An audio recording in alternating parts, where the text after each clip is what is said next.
নমস্কার বন্ধুরা, test and travel with শর্মির ব্লগে তোমাদের সকলকে আবারও স্বাগতম জানাই। আজকের আমাদের যে রেসিপিটা সেটা কিন্তু একদম দারুণ একটা রেসিপি, যেটা তোমরা সবসময় প্রায় কিনে খাও। রেসিপিটার নাম চিকেন কাঠি কাবাব। তাহলে চলো শুরু করা যাক। আজকে যে রেসিপিটা দেখাবো সেই রেসিপিটা হচ্ছে চিকেন কাঠি কাবাব। প্রথমেই আমি দেখো এখানে 200 গ্রাম মতো চিকেন নিয়ে নিয়েছি, যেটা কিন্তু বোনলেস। সেই বোনলেস চিকেনটাকে ছোট ছোট পিসেস করে কাটা আছে। তার মধ্যে দিয়ে দিচ্ছি লঙ্কা গুঁড়ো, শুকনো লঙ্কার গুঁড়ো, যেটা আমরা রান্নায় ব্যবহার করি সেই শুকনো লঙ্কার গুঁড়ো। এবার আমি এর মধ্যে অ্যাড করব সামান্য একটুখানি হলুদ, হাফ চা চামচ হলুদ দিলেই যথেষ্ট। তো দিয়ে দিলাম হাফ চা চামচ হলুদ। এরপর এর মধ্যে দিয়ে দেবো 1 চা চামচ ভর্তি করে কাশ্মীরি লঙ্কার গুঁড়ো। এটা একটু কালারের জন্য তোমাদেরকে সাপোর্ট করবে, সেই জন্য একটু বেশি করেই কিন্তু কাশ্মীরি লঙ্কার গুঁড়োটা আমি ব্যবহার করলাম। এবার এর মধ্যে দিয়ে দেবো সামান্য একটুখানি নুন। যতটুকু নুন তোমরা পছন্দ করো সেই রকমই নুন দেবে, খুব বেশি নুন দেওয়ার দরকার নেই। আমি দিয়ে দিলাম এখানে হাফ চা চামচ মতো নুন। দিয়ে দিলাম 1 চা চামচ সর্ষের তেল। তার সাথে সাথে এর মধ্যে অ্যাড করে দেব 1 চা চামচ আদা রসুনের পেস্ট। আদা আর রসুন দুটোই 1 চা চামচ করে পেস্ট এর মধ্যে অ্যাড করে দিলাম। এই সবটা দেওয়ার পরে পুরো জিনিসটাকে খুব ভালোভাবে মাখিয়ে নিতে হবে।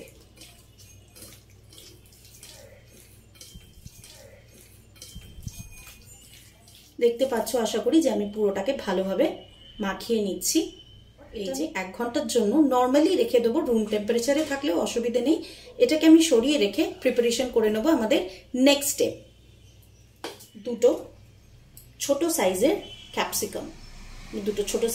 ক্যাপসিকাম নিয়ে নিয়েছি এখানে, যেটাকে আমি কেটে পরিষ্কার করে নেব। প্রত্যেকটা ক্যাপসিকামের কিন্তু দানা বীজ এগুলো ফেলে আমায় পরিষ্কার করে নিতে হবে। নিয়ে এই ক্যাপসিকামগুলো আমি এরকম পাতলা পাতলা জুলিয়ান্স হিসেবে কাটবো। দেখাতে পারছি এরকম পাতলা জুলিয়ান্স হিসেবে আমি ক্যাপসিকামগুলো কেটে নেব।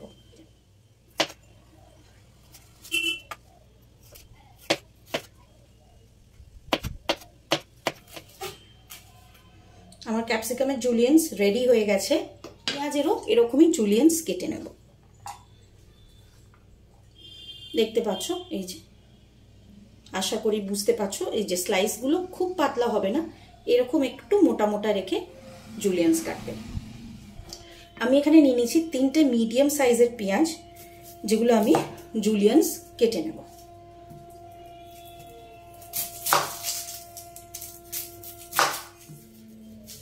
যাদের পেঁয়াজ কাটার সময় ভীষণভাবে চোখে জল আসে তাদের জন্য একটা টিপস বলি।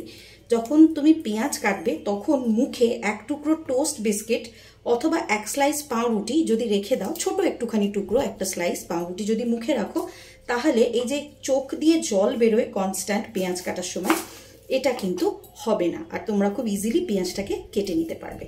তো চলো দেখো আমি পেঁয়াজটা ছাড়িয়ে পরিষ্কার করে নিই। এবার যে পেঁয়াজগুলোকে আমি কেটে রেখেছিলাম সেগুলোকেও পাতলা পাতলা জুলিয়ান্স কেটে নেব। খুব পাতলা না, ঠিক যেমন ক্যাপসিকামের পিসেস আমি রেখেছিলাম সেই রকমই আমি পেঁয়াজেরও জুলিয়ান্স কেটে নেব। দেখতে পাচ্ছ আশা করি পেঁয়াজের জুলিয়ান্সগুলো কিরকম হচ্ছে, খুব বেশি মোটা না, এইরকমই কিন্তু মোটা হবে। যদি তোমাদের এই চ্যানেলের রেসিপিগুলো দেখতে ভালো লাগে তাহলে তোমাদের কাছে রিকোয়েস্ট রইল আমার channel test and travel with Sharmi অতি অবশ্যই সাবস্ক্রাইব করো, কারণ আমি তোমাদের জন্য কিন্তু খুব নতুনত্ব কিছু রেসিপিস নিয়ে আসবো, যেগুলো খুব সাধারণভাবে খুব ইজিলি তোমরা কুক করতে পারবে। খুব বেশি সময় নিয়ে, খুব বেশি তেল মশলা তামঝাম নিয়ে কিন্তু একদমই রান্নাগুলো হবে না। তাই বলবো আমার channel test and travel with Sharmi subscribe করে নিও। আর আমি যে রেসিপিসগুলো দেখাই তার মধ্যে দেখবে অনেক রকম অপশনস থাকে, হেলদি রেসিপিস থাকে, ওয়েট লসের জন্য স্যুপস আছে, বিভিন্ন আরও অনেক রকম স্যান্ডউইচেসের রেসিপি আছে, কুকিজ আছে, বিস্কিটস আছে, নানা ধরনের রেসিপি তোমরা পাবে। শুধুমাত্র ট্রেডিশনাল রান্না আছে সেরকম নয়, ট্রেডিশনাল রান্নাও ডেফিনেটলি পাবে। মাছ, মাংস, নিরামিষ, আমিষ সব পদই আমি দেখাই। তাই আমার channel test and travel with Sharmi subscribe করে নিও। আর হ্যাঁ, তোমরা কি কি দেখতে চাও সেটা কিন্তু অতি অবশ্যই কমেন্ট করে জানিও, কারণ তোমাদের কমেন্টটা পেলে আমি বুঝতে পারবো তোমাদের আরও কি কি দেখতে ভালো লাগছে।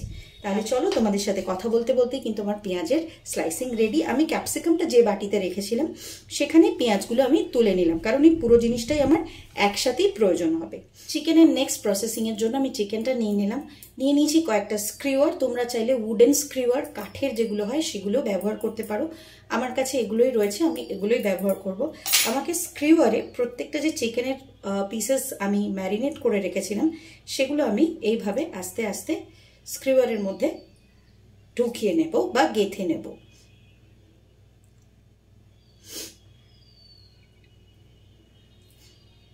তো দেখো, আমি প্রত্যেকটা চিকেন পিসেসই কিন্তু আস্তে আস্তে স্ক্রিওয়ারের মধ্যে এইভাবে গেঁথে নিচ্ছি।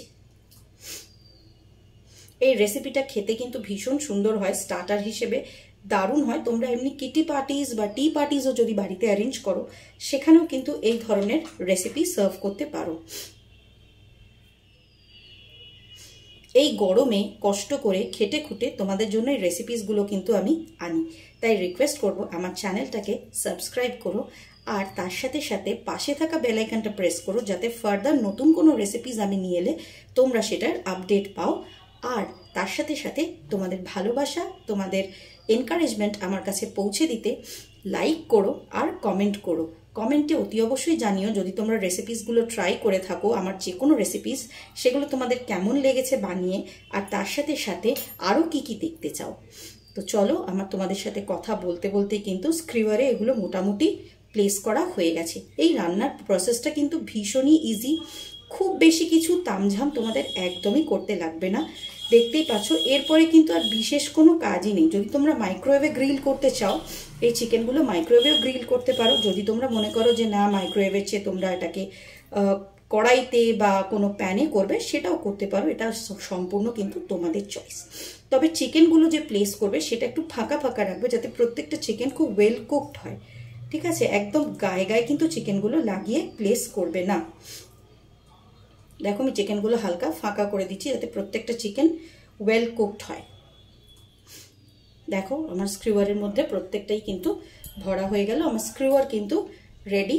এবার আমি চলে যাব ওভেনের দিকে, যেখানে আমি নেক্সট প্রসেসটা স্টার্ট করব। নেক্সট প্রসেস শুরু করার জন্য আমি প্রথমেই একটা প্যান গরম করে নেব। প্যানটা গরম করে নিতে হবে। নেওয়ার পরে এর মধ্যে দিয়ে দেবো আমি 1 চা চামচ বাটার। তোমরা চাইলে একটু কম বেশিও করতে পারো। 1 চা চামচ বাটার দিয়ে লো ফ্লেমে কিন্তু বাটারটাকে আমি গলতে দেব।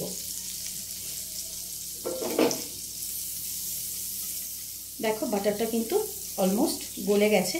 আর এই মুহূর্তে কিছু করার নেই। এই মুহূর্তে তুমি যে স্ক্রিওয়ারগুলো রেডি করেছো সেই স্ক্রিওয়ারগুলো একটা একটা করে এর মধ্যে দিয়ে দেবে।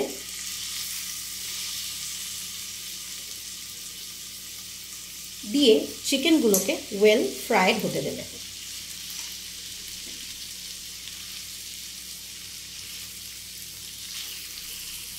একটু ফাঁকা ফাঁকা করে ম্যারিনেটেড চিকেনগুলোকে রেখে দিলাম। দিয়ে কিন্তু আমি একদম লো টেম্পারেচারেই রাখলাম। রেখে ওপরে একটা ঢাকা দিয়ে দিলাম আর লো ফ্লেমে কুক হওয়ার জন্য রেখে দিলাম। লো টু মিডিয়াম ফ্লেমে কিন্তু এটা কুক করতে হবে। আমি 5 মিনিট একটা সাইড রাখবো, রেখে আবার টার্ন করব। তো একটা সাইড হোক, তারপর আমি তোমাদেরকে দেখাচ্ছি। দেখো, আমার একটা সাইড কিন্তু মোটামুটি সফট হয়ে গেছে, দেখতে পাচ্ছ। এই মুহূর্তে আমি এগুলোকে টার্ন করে দেবো। খুব আস্তে আস্তে ধরে এগুলোকে অপোজিট সাইডে টার্ন করে দিতে হবে।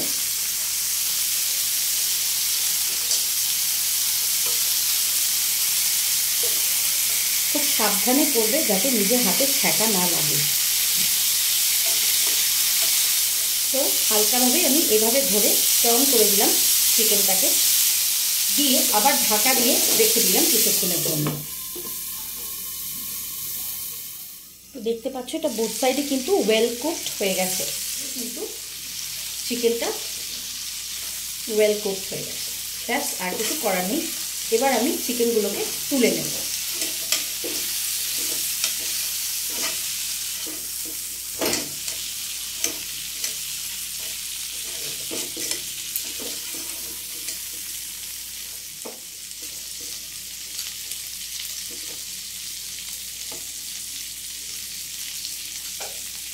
চিকেনগুলোকে রিমুভ করে একটু ঠান্ডা হওয়ার জন্য রেখে দিতে হবে।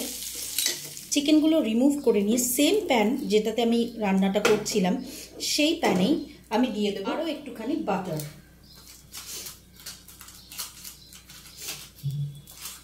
দিয়ে দিলাম 1 চা চামচ বাটার। এই বাটারের মধ্যে এবার আমি দিয়ে দেবো আমার যে চপ করে রাখা পেঁয়াজ আর ক্যাপসিকামগুলো ছিল সেগুলো।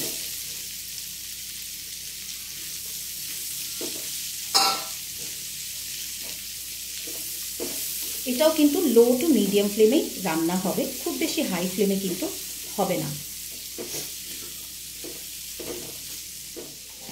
প্রথমেই দেবো একটুখানি নুন। মাথায় রাখতে হবে মাখনেও কিন্তু নুন থাকে, আর আমরা চিকেনেও কিন্তু নুন দিয়ে রেখেছি, তো সামান্য একটু নুনই দেবো জাস্ট এই ভেজিটেবলসগুলো সফট করার জন্য। এর সাথে সাথেই দিয়ে দেবো সামান্য একটুখানি গোলমরিচের গুঁড়ো, ঠিক যতটা ঝাল প্রেফার করো সেরকমই দেবে। আমি এখানে ছোট চামচের 2 চা চামচ মতো গোলমরিচ দিলাম।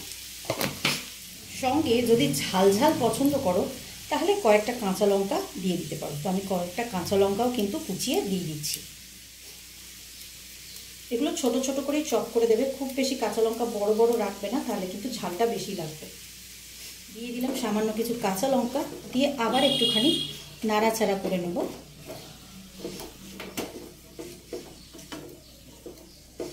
ভেজিসগুলো ফ্রাই হওয়ার জন্য। তো দেখো এইভাবেই যখন ক্যাপসিকামগুলো হালকা সফট হয়ে গেছে, পেঁয়াজগুলো হালকা সফট হয়ে গেছে, আমি এর মধ্যেই চিকেনের যে স্কিউয়ারটা রেডি করেছিলাম সেগুলোকে মিশিয়ে দেবো। তো আস্তে আস্তে দেখো আমি প্রত্যেকটা স্কিউয়ারই, এগুলো ঠান্ডা হয়ে গেছে, মিশিয়ে দিলাম।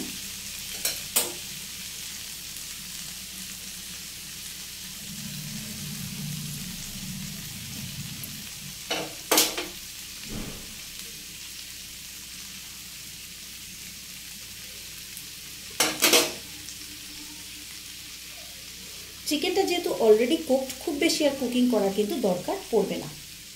এবার এর মধ্যে মিশিয়ে দেব আমি সামান্য একটুখানি তন্দুরি মশলা, খুব বেশি নয়, সামান্য জাস্ট 1 চা চামচ পরিমাণ তন্দুরি মশলা স্প্রিঙ্কল করে দেবো ফর ফ্লেভারিং।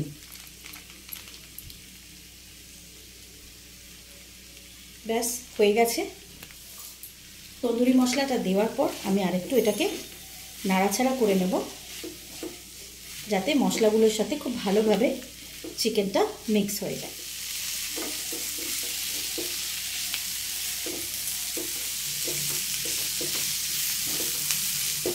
আমাদের চিকেন বটি কাবাব কমপ্লিটলি রেডি হয়ে গেছে। এবার আমি গ্যাসের ফ্লেমটা অফ করে দেব, আর একটুখানি ঢাকা দিয়ে স্ট্যান্ডিং টাইম দেব পুরো জিনিসটাকে ভালোভাবে ব্লেন্ড হয়ে যাওয়ার জন্য। ঢাকা দিয়ে একটু স্ট্যান্ডিং টাইম দিয়ে দিলাম। দেখো রেসিপিটা কিন্তু দারুণ দেখতে হয়েছে। চলো সার্ভ করে নেওয়া যাক। তো দেখতেই পাচ্ছ রেসিপিটা অলরেডি ডান আর সার্ভড, আর খুব সাধারণভাবেই কিন্তু তৈরি হয়ে যায়। করে নেবো। গার্নিশিংয়ের জন্য আমি বসিয়ে দিচ্ছি একটা টমেটোর ফুল, যেটা আমি বানিয়ে রেখেছিলাম, আর তার সাথে সাথে দিয়ে দেবো কিছু অনিয়ন রিংস। এটা কিন্তু সম্পূর্ণ অপশনাল, তোমরা জানোই। যদি তোমরা চাও তোমরা এইভাবে প্রেজেন্ট করতে পারো, যদি মনে করো যে না সিম্পলি প্রেজেন্ট করবে তাও করতে পারো। তো আমি কিছু অনিয়ন রিংস দিয়ে এটা সাজিয়ে নিচ্ছি। জেনারেলি কাঠি কাবাব অনেক সময় কিন্তু রোলের ভেতরেও দেওয়া হয়, সেই জন্য কাঠি রোল বলা হয়। তো তোমরা এই রেসিপিটাকে বাড়িতে এভাবেও ট্রাই করতে পারো, অথবা ময়দার পরোটা বানিয়ে নিয়ে মোটা মোটা করে তার সঙ্গে ভেতরে এটা ফিলিং দিয়েও কিন্তু রোল হিসেবে ইউজ করতে পারো। তাই যদি রেসিপিটা ভালো লেগে থাকে তাহলে আমার channel test and travel with Sharmi অতি অবশ্যই সাবস্ক্রাইব করো, আর পাশে থাকা বেল আইকনটা প্রেস করতে একদম ভুলো না, যাতে আরও ফার্দার রেসিপিস যেগুলো আমি তোমাদের জন্য নিয়ে আসবো সেটার নোটিফিকেশান তোমরা পাও। আর হ্যাঁ, কমেন্ট করতে বা লাইক করতে একদম কৃপণতা করো না, কারণ সেটা কিন্তু কমপ্লিটলি ফ্রি। আর যদি ভালো লাগে তাহলে তোমাদের বন্ধুদের সাথেও শেয়ার করে নিও এই রেসিপিটা, বানিয়ে খাওয়াও আর আমাকে জানাও তোমাদের কেমন লাগলো। আজকের জন্য এটুকুই। সকলে খুব ভালো থেকো, রবিবার ভীষণ ভালো কাটুক এই আশা নিয়েই আজকের ভিডিও এখানে শেষ করছি। Tata, good night.